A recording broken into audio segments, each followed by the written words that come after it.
week, it was my cousin's wedding, and so we went away, and we got to the hotel. We had this silly little fight because I didn't pack the camera, right? And so she's all like, oh, it's all your fault. I reminded you 3 times. I said, don't forget to pack the camera.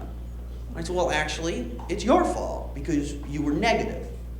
Because you said, don't forget to pack the camera.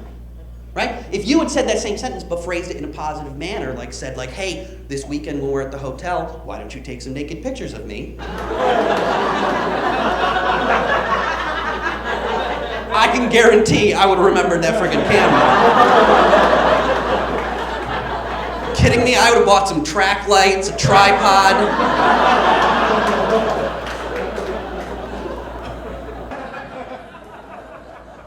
I'm broke, everybody. How do you like that? I got my credit report in the mail the other day. There's just a picture of MC Hammer on it. I'm trying to save money. I'm trying to go shopping at BJ's wholesale warehouse, buying shit in bulk. That doesn't work. We went to BJ's. I tried to save money. You know what I bought? I bought a barrel of mayonnaise that I could hide in for the rock bottom price of $27.95. Now, that's awesome. Of course, mayonnaise spoils. So the only way I'm going to get my money's worth out of that is if a school of tuna should swim through my apartment. Also, having no money is causing problems. My wife is all of a sudden getting annoyed with me more. She's starting to think back of all her other boyfriends, the fellas who have money that she could have married, and she compares me to them, and it's humiliating. Like the worst is she compares me to her last boyfriend. He was an internet millionaire. This guy came up with the world's first gay paraplegic website called fruitsandvegetables.com. Terrible. This whole city's too expensive. I'm trying to get in shape. I can't afford that. I live on the Upper West Side. The gym in my neighborhood is $150 per month. Yeah, whoa is right. It's even worse though because I figured it out on a pad of paper. That comes out to $150 per visit.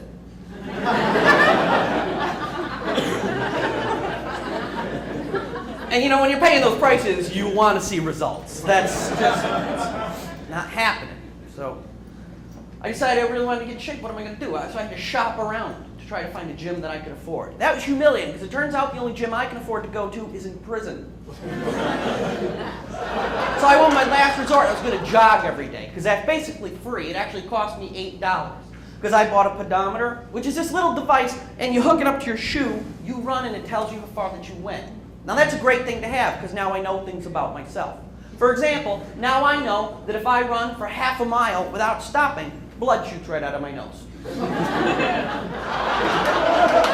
I only went jogging once, but I made it a mile. My first time out, I made it a mile. And I got to tell you what, when you haven't been running since high school gym class, it's been about 13 years, I smoke a pack a day, and the first time out, I made it a mile before I blacked out. And I was so proud of myself, and I was insufferable, bragging to all of my friends as they're carrying me home. I'm like, look at this, I'm born to run. I'm practically freaking Kenyan, you know? Like from now on, you will just call me. Day 1, mile 1. Day 2, I'm running 2 miles. Day after that, I'm running 3 miles. Then eventually, I'm running the New York Marathon. Reality set in sometime in the middle of the night because I woke up the next morning in so much blinding pain from my bald spot all the way on down that for a minute I actually thought my polio vaccine had worn off.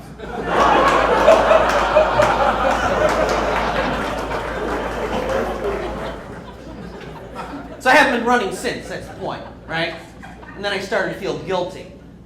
I really started to feel guilty, you know. I didn't feel guilty that I gave up on my last chance of getting in shape. I didn't feel guilty that I destined myself to a life of gradual obesity, diabetes, heart disease, dying young, and being a big fat bastard in my box. That about was it. I wasted $8 in that pedometer.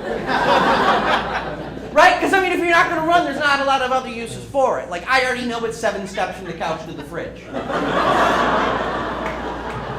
I tell you though, the good news is that I eventually did find a way to get my money's worth out of my pedometer. What I did is I hooked it up to a wristband, and now I know that I masturbate after 3 miles a day.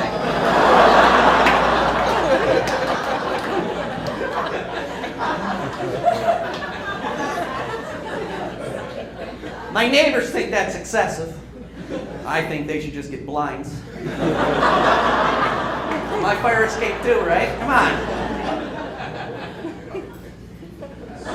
Now that I talked about that 3 mile a day habit on stage. The strangest thing is that my wife thinks that gives her like entree to ask me personal questions about that subject. Let me tell you, ladies, you should never ask questions about that subject. You're not going to be happy with the answers. Right? And she says this one to me. She goes, "So when you're doing that, do you ever think of me?"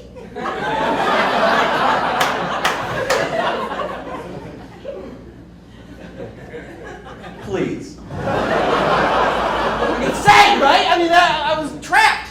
I got to tell her the truth. I was like, "Of course I think of you, dear." In fact, just this afternoon, I was thinking, I hope she doesn't walk in right now. Thing she doesn't understand is it's all her fault. This 3-mile-a-day habit, it's all her fault. It's true. Let me tell you, first of all, she leaves me home alone. She goes to work, leaves me home alone 8, 10 hours at a stretch with unlimited broadband internet that she pays for. And a collection of never less than 15 different types of hand lotion. That's entrapment. That's what that is right there. I'm only human, right? 15 types of lotion. You gotta try them all. They all smell different. Do they all feel different? Only one way to find out. Oh, they all smell great, right? You gotta try them all. Oh, boysenberry, peach pit, vanilla bean, sandalwood, winter's morn, pine, day at the beach, melon bulb, coconut. Basically, if you want to know the truth right now, this whole area kind of smells like you spent the day at the Yankee Candle Company.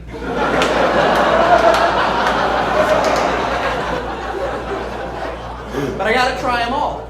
Gotta find my favorite, find my least favorite, right? I can tell you my least favorite, cayenne. That one burns. My favorite, since you asked, my favorite is the one with the sparkles in it, with the glitter. I mean, how cool is that? Let me just tell you, you are not going to find a better way to spend your idle time than staying home and making your wiener sparkle. That didn't get such a big laugh. I think what's happened, though, I think there's guys in this room who didn't laugh because they thought, I want to try that. Well, watch out, fellas. Watch out for this, because the first time I made the wiener sparkle, right, nobody warned me. I looked down, and I caught myself saying, "Now you're a princess."